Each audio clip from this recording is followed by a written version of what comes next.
Posso chiedergli se non noodles alla soia?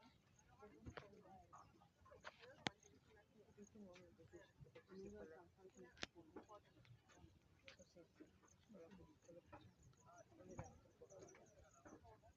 però al posto se non prendo di quello risparmiamo e mangiamo quello, capito?